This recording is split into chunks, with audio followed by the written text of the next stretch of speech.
The new Microsoft Whiteboard got off to a bit of a rough start. In fact, I even made a video where I talked about how I wouldn't be able to use it because it didn't have copy-paste. Well, Microsoft has been listening to its customers, and now the new Microsoft Whiteboard has copy-paste. This means that I will be able to use it. And in this video, I'm going to show you all of the features and how I will use them in my own classes. First step of working with the Microsoft Whiteboard is to open the Microsoft Whiteboard, and you have multiple options to do that. The first way I can go in is just to a website. If I just go to whiteboard.microsoft.com and then I log in with my Microsoft account, you'll notice that all my previous whiteboards are shown here. And I can go in and start a new whiteboard, and I'll get the new whiteboard experience. So here I have the whiteboard, and if I want to go back, I'll hit the home button, and there I can see all the whiteboards that I've created for this account. The other way that I can go in is through an application. So if I download the Microsoft Whiteboard application for Windows off of the Microsoft Store, again, you'll see that I have all of my whiteboards here. I can open up a new whiteboard here in the application as well. And again, it's the unified experience as opposed to a distinct experience or a different experience than before. Now, the third way that I can get the Microsoft Whiteboard is if I'm in a Teams meeting. So if I'm in a Teams meeting and I go into Share and I go into the Microsoft Whiteboard, sure enough, my Microsoft Whiteboard will open up, and here I have the choice of inviting other people to collaborate on the whiteboard if there are other people in the meeting, or I can open up the whiteboard. Now you'll notice I did not get the collaboration option here, and that's because right now I'm in a meeting by myself. You'll also notice that when it opens up to a blank whiteboard. If I go in, I will be able to go in and rename this whiteboard. And I am able to go in and I'm able to then save this whiteboard, and it will appear in either my application or in my web browser version of the whiteboard. Unfortunately, there's no way to open up a previous whiteboard here within the Teams meeting. That would be a nice feature to add. It would also be nice actually if we could manage those whiteboards in our OneDrive account so that we could put them in folders and such. And then here's a special way. This is the fourth way that I can access the whiteboard. I can just put it into a tab in Teams, and I can then go and open up the whiteboard here. And again, I can go in and I can invite people to collaborate on this whiteboard. So for example, I can go in and I can say, hey, other people, come on in and collaborate in here. But I'll show you this at the end of the video, so stick around. I'll show you how I put that whiteboard tab into my Teams environment. For the demonstrations that I'm going to do, I'm going to use the Microsoft Whiteboard application, but it works the same whether you use the web, the app, the Teams sharing, or the Teams tab. So if I go in here, we're going to first look at inking, then we're going to take a look at some special features, and then finally we're going to end by taking a look at all of the create options in here. So let's begin with inking. So you'll notice that I have 3 pens across the top. I can configure and customize these pens. So if I go to the black pen here, I always like to have a black pen. So I like to have a black pen that's fairly thick, black pen, and I don't want to put any arrowheads on it. You'll notice that I can set it up to have a single arrowhead at the end of the lines I draw, or double arrowheads on the lines that I draw. And that can be handy if you're pointing at objects and you want to have a pen that sort of has a built-in arrow. So I can go in here, and now if I'm in the black pen here, I can go in and I can, do things like hello, and that lets me see the thickness. One of the things is to see the text in here. If I scroll in and out using my center mouse wheel, that sort of gives me some space in there as well. I can go in and I can choose the green pen here. Notice the green pen does have the single arrowhead, so it's the single arrow at the end of a line. So if I go in and I draw, you'll notice that it puts an arrow at the end of that line I just drew. And then I created a purple pen. So I went in and chose purple, thickness 4, double arrowheads. So here if I go in and draw, you'll notice it puts an arrow on each side. One of the things that you have to be careful is that you don't accidentally try to write something with the double arrowhead. That's kind of a funny thing. Now the highlighter here, again, I can go in and choose multiple colors. I can choose the thickness of the highlighter, and then that allows me to go in and highlight what I'm doing here. If I go to the eraser, it doesn't act like a regular eraser where I can cut through what I've written. If I start coming through, notice it takes out everything that is part of the object I drew. So if I just wanted to erase this arrowhead, I can't do it. As soon as I hit it, the entire object that I drew goes away.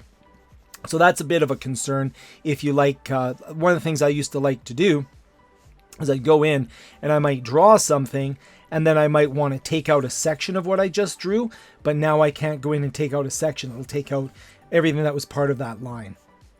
If I, click on the eraser, there's no way for me to modify that behavior. Now, one of the things I can do as well is if I go through and I draw a number of objects in here, I can go in and I can use the lasso to go in and get them. I can grab a lasso and I can delete everything, and that's a way of clearing the screen as well. If I was to go in and have a number of objects in here, another way that I can do this, make sure I have the pen here. So if I go in and draw some objects in here, the other thing that I can do, which one of my subscribers mentioned to me, is I can do a Control A, which selects everything, and then I can delete it. So that's my pens and how I can work with pens. If I go up to the corner here, here's where I can do a number of settings. So here on the application, I can have other participants editing this whiteboard as well. I can go in and I could format the background. So sometimes I like to work on, say, a yellow canvas. Sometimes I like to work a lot on a gray canvas. Is actually quite a solid gray canvas. It just, sometimes things stand out a little bit more there. But you can go in and you can select what color background you want. If you want to modify the color, you can go in and do that as well. So you have some background options in there. And then once you've created the board, you can actually share it out with a link. And we'll come back to that in a moment once I've created a board. Now, in my application, you'll notice this has gone dark. I just have to go out, go back in, and it brings back up the create menu. And I can also hide my inking options here by pressing the ink button. And I can also, this will return me sort of to a normal board here. So the next thing I want to take a look at is the create menu. Now, the create options, there's several options available to me in here. I can go in and do notes, either single notes, so I can paste onto my whiteboard, or I can do note grids, paste those onto my whiteboard. Now, by default, when I do a note grid, it's going to give me a 2x3 note grid. If I go in and add a note, it'll add it in down below. There's no way for me to move these notes within the note grid. So if I want to do a 2x4 note grid, that's not an option for me. So that's a bit of a concern. I would prefer to have more flexibility. If I go in and change the size, notice it scales. So it's not a case of where I can grab a side handle and extend it out. These are the notes I get.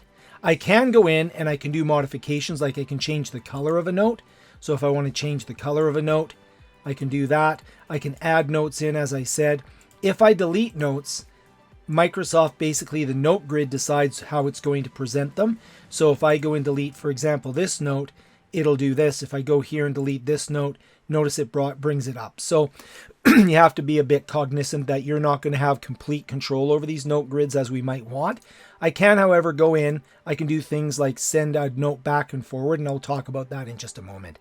So let's put a couple more notes on here. So here I have a purple note that I've chosen. And I can copy this note. Now this is important to me. So if I grab, let's say I want to make a small note, and let's say I needed 4 of them. Before the first version of this new whiteboard, I couldn't do this easily, but now I can just go in and I can paste in. I can even use Control V in here, and I can just paste in a number of notes that I can then work with and arrange in sort of my own template, whatever I'd like to do here. Now, one of the things that's also worth bearing in mind with the notes is, let's say I go in, I'll put in a blue note just so we have a different color in there. And if I go in and notice that the blue note sits on top of this yellow note, I can go in, send it to the back, and reverse the order of those. And if I grab a third one in here, notice it sits on top. Again, I can go and push that to the back, and it sets a layering approach, and go here, put it to the back, sends a layering approach. And of course I could bring something up to the front as well. So that does give me some layering effects that I can do here using the commands. Now, if I go back, I can also add text. When I add text in, I'll put in some text that I have here. I don't have a lot of control over this text. I can go in and make it larger by dragging the bars here, but I can't go in and say format the text itself. There's no formatting bar. Let me just bring this down a little bit lower, and let's go into the options. So I can go in and add text. I can do alt text on here, trash it, copy it. I can change the color of it, and I can send it forward and backwards, but can't change the fonts, and I can't really easily just change the size. So there are some limitations on text, but you can put text in there. I can also put shapes in. So if I can put in, for example, draw a shape in here, if I'm doing flowchart diagram there.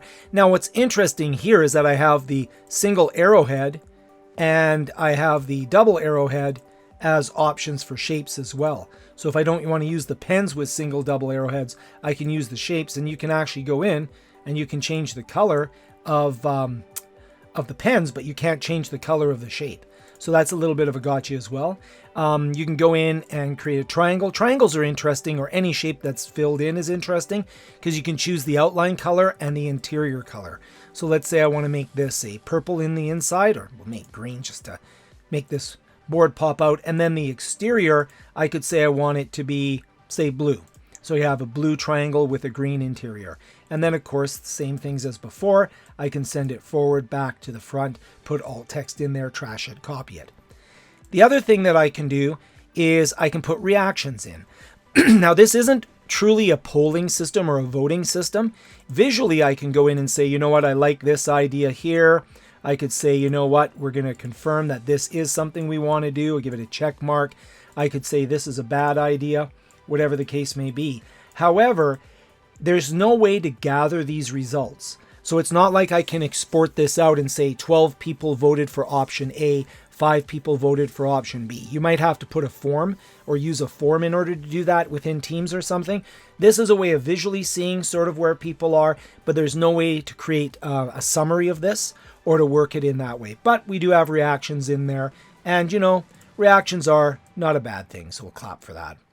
Now, the other thing that we can do is we can work with images, templates, and documents. Let's do each of these, but I'm going to do images and documents first, and I'll end with templates, because templates are probably the nicest thing about the new whiteboard.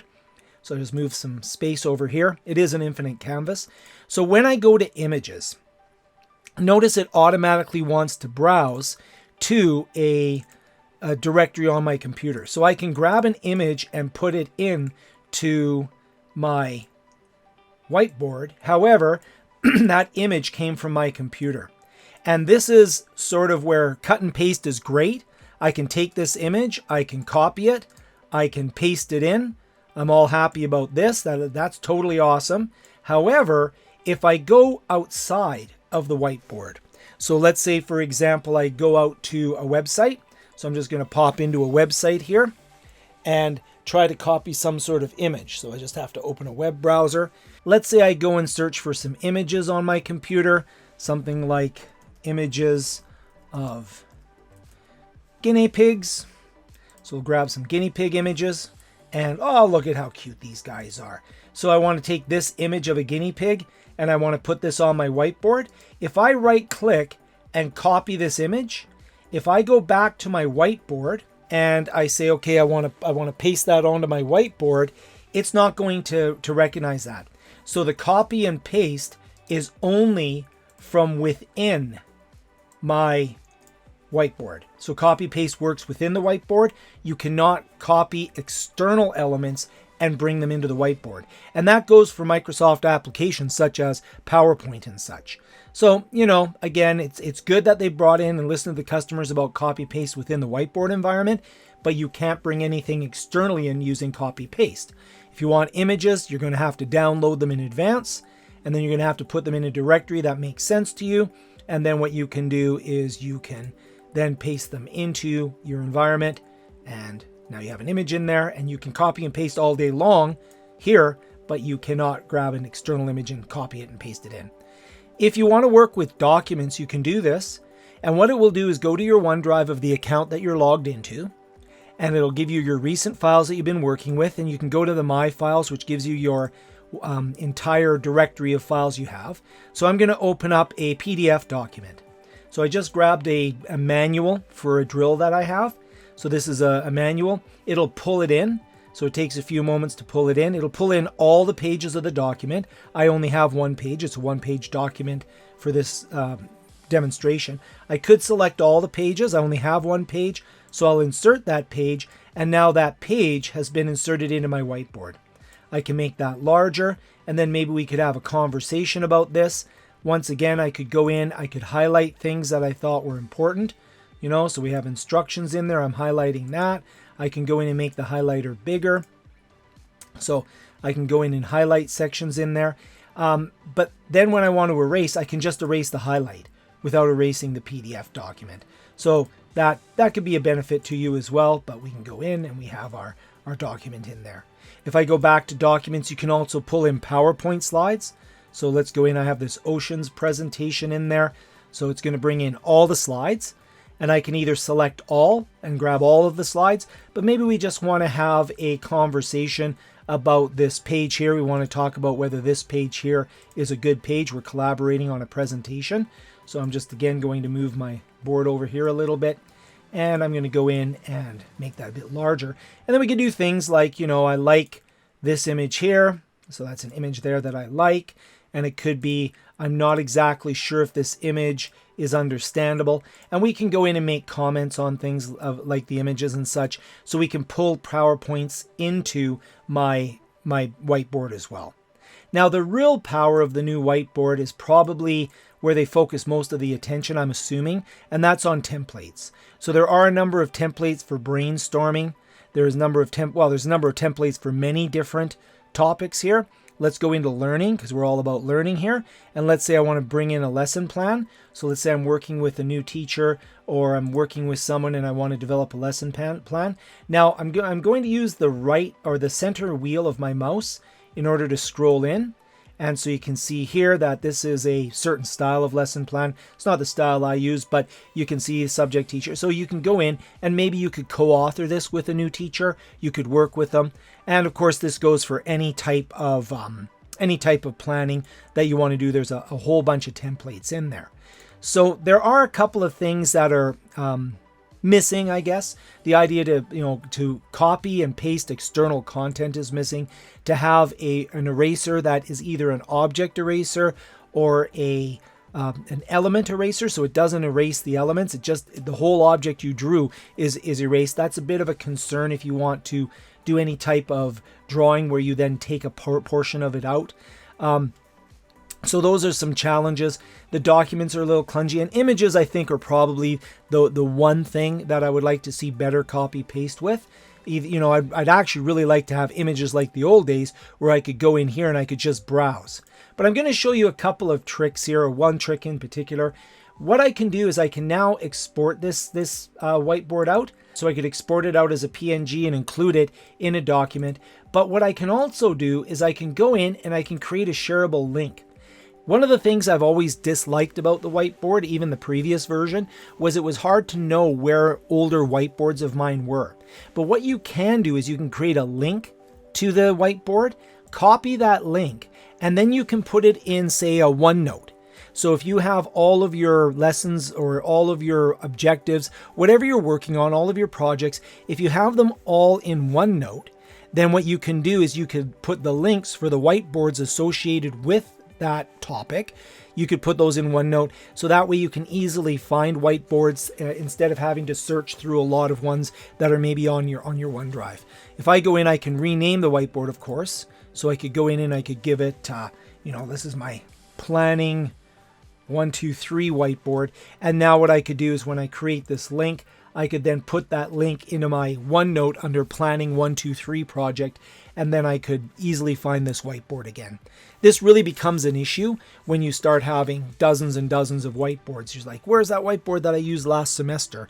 Now you can have it in a OneNote. So that's a little bit of a trick and a tip there for you.